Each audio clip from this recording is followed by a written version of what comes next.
നമ്മൾ സാധാരണ പറയാറുള്ളത് എംപ്ലോയ്മെൻറ്റും പ്രാക്ടീസുമാണ്. എംപ്ലോയ്മെൻറ്റ് എന്ന് പറഞ്ഞാൽ കുറച്ചും കൂടി സേഫ് ആൻഡ് സെക്യൂർ ഓപ്ഷനാണ്. ഫിക്സ്ഡ് എന്താ പറയുക, നമുക്ക് ഇങ്ങനെ പറയാൻ പറ്റും, ഫിക്സ്ഡ് കമ്മിറ്റ്മെൻറ്റ്. ബട്ട് അത് സീസൺ അനുസരിച്ചിട്ട് മാറും. പക്ഷേ നമുക്ക് മന്ത് എൻഡിൽ സാലറി സേഫായിട്ട് കിട്ടും.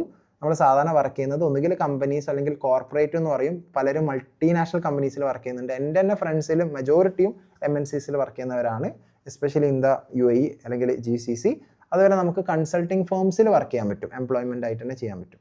അല്ലെങ്കിൽ നമ്മൾ എന്തിനാ ഒരു കൺസൾട്ടൻസിയിൽ എംപ്ലോയി ആയി നിൽക്കുന്നതെന്ന് തോന്നുന്ന ആൾക്കാരുണ്ടെങ്കിൽ സ്വന്തമായിട്ട് CA ഫേം തുടങ്ങാൻ പറ്റും, പ്രാക്ടീസ് തുടങ്ങാൻ പറ്റും. അതിൻ്റെ ഭാഗമായിട്ട് ടാക്സ് ഫയൽ ചെയ്യുക, ടാക്സ് പ്ലാൻ ചെയ്ത് കൊടുക്കുക, ഓഡിറ്റിംഗ് ചെയ്ത് കൊടുക്കാം, GST consultancy, business advisory, business consultancy ഒക്കെ നമുക്ക് ചെയ്യാൻ പറ്റും. ഇനി എംപ്ലോയ്മെൻ്റ് ആണെങ്കിൽ ജോബ് റോള് സാധാരണ auditor, tax consultant, financial analyst, finance manager എന്നൊക്കെ പറയാം.